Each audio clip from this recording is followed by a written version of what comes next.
जयपुर में 20 दिसंबर की सुबह अजमेर हाईवे पर एलपीजी गैस और केमिकल से भरे दो ट्रकों की टक्कर से हुए भीषण विस्फोट में कम से कम 14 लोगों की मौत हो गई। सीसीटीवी फुटेज में कैद हुआ यह दर्दनाक हादसा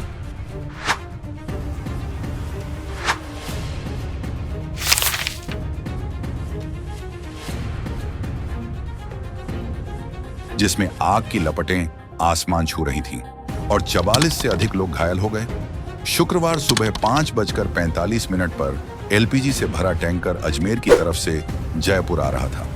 भांगरोटा में डीपीएस स्कूल के सामने से टैंकर यू टर्न ले रहा था। वहीं जयपुर की ओर से आ रहे ट्रक ने गैस के टैंकर के नोजल में टक्कर मार दी। टक्कर लगने के बाद एलपीजी टैंकर के नोजल से करीब 18 टन गैस हवा में फैल गई और 200 मीटर का एरिया गैस का चैम्बर बन गया। चश्मदीदों का कहना है कि गैस रिसाव के कुछ सेकंड बाद कोई चिंगारी इसके संपर्क में आते ही भयानक ब्लास्ट हो गया। आग से टैंकर में जोरदार धमाका हुआ और आसपास की गाड़ियों इसकी चपेट में आ गई। इसमें एक स्लीपर कोच बस, 3 कार, कई मोटरसाइकिल और लगभग 29 ट्रक जलकर राख हो गए। जो स्लीपर कोच बस जली वह गुरुवार रात 9 बजे उदयपुर से निकली थी। उस दौरान बस में 35 यात्री थे। एक पैसेंजर अजमेर में उतर गया था। बस को सुबह करीब 6:30 बजे जयपुर पहुंचना था, लेकिन बस 5:45 पर ही हादसे का शिकार हो गई। बस के पैसेंजर ने बताया कि अचानक ही बस में आग लग गई थी। बस का मेन गेट भी लॉक हो गया था। इस कारण लोगों को बाहर निकलने में देर हुई और कई लोगों की मौत हो गई। बस का ड्राइवर इस हादसे में सबसे पहले चपेट में आया। मौके पर 2 से 3 किलोमीटर के एरिया में सड़क पर जो भी वाहन थे वे सभी इस आग की चपेट में आ गए। इसके बाद करीब 1 घंटे तक धमाके सुनाई दिए। गैस टैंकर में आग लगने के बाद कई लोगों ने अपनी जान की परवाह किए बिना घायलों की मदद की। किसी ने जलती हुई आग को बुझाने की कोशिश की तो किसी ने घायलों को वाहनों से निकालकर अस्पताल पहुंचाया। कई लोगों ने तो अपनी जान जोखिम में डालकर जलते हुए वाहनों से लोगों को बाहर निकालने में मदद की। इन्हीं रियल हीरोज में से एक है शेरा गढ़वाल। इन्होंने हादसे की आंखों देखा, हाल बयां किया तो हर कोई स्तब्ध रह गया।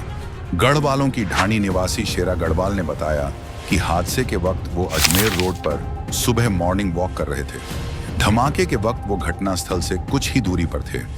जब मौके पर पहुंचे तो वहां का मंजर बहुत भी भयानक था। जलते हुए लोग इधर उधर भागते हुए नजर आए। एक जलता हुआ युवक भागता हुए मेरी तरफ आया तो पहले उसकी आग बुझाई और फिर कंबल ओढ़ाकर वहीं बिठा दिया। उन्होंने आगे बताया कि आगे गया तो देखा कि एक गाड़ी में 3 लोग फंसे हुए थे, जिनको गाड़ी से बाहर निकालने में मदद की। तीनों को कुछ ही दूरी पर छोड़ने के बाद बस की तरफ दौड़ा, जहां पर एक महिला और 2 बच्चों को देखा। इन्हें घटनास्थल से दूर लेकर गया। तीनों को एक गड्ढे में उतारकर उसे ढक दिया ताकि वो आग की लपटों में न आ जाए। उन्होंने बताया कि कुछ ही देर में गैस टैंकर में जबरदस्त ब्लास्ट हो गया। ऐसे में आंखों में जलन और सांस लेने में परेशानी होने लगी। तक 7-8 लोगों को बचाया, लेकिन सभी की हालत गंभीर थी। जब मौके पर गाड़ियां नहीं पहुंची तो घर से गाड़ियों की व्यवस्था की। लोगों की मदद से 6 लोगों को खुद की गाड़ी में बिठाकर नजदीकी अस्पताल पहुंचा, लेकिन रास्ते में घायलों को काफी पीड़ा हो रही थी। शेरा गढ़वाल ने बताया कि सभी लोगों को अस्पताल छोड़ने के बाद मैं वापस मौके पर पहुंचा। जब तक दूसरी गाड़ी से कुछ लोगों को अस्पताल लाया गया। दूसरी बार में मैं 4 लोगों को अस्पताल लेकर आया। फिर तीसरी बार घटनास्थल पर पहुंचा, जहां पर देखा कि जलते हुए एक आदमी चिल्लाते हुए आ रहा था, जिसे अस्पताल लेकर गया। लेकिन गंभीर हालत होने पर एम्बुलेंस से सवाई मानसिंह अस्पताल भिजवाया। इस काम में मेरे भाई और साथियों ने भी बहुत साथ दिया। हमने घटनास्थल से करीब 22 लोगों को अस्पताल पहुंचाया। आखिर 14 लोगों की मौत का जिम्मेदार कौन? शेरा गढ़वाल ने कहा, ऐसा हादसा मैंने पहले कभी नहीं देखा। धमाके की आवाज को सुनकर मैं भी स्तब्ध हो गया। आखिर ये हो क्या रहा है? लेकिन मेरे मन में यही चल रहा था कि मेरी वजह से एक की भी जान बच गई तो इससे बड़ी कोई इंसानियत नहीं होगी।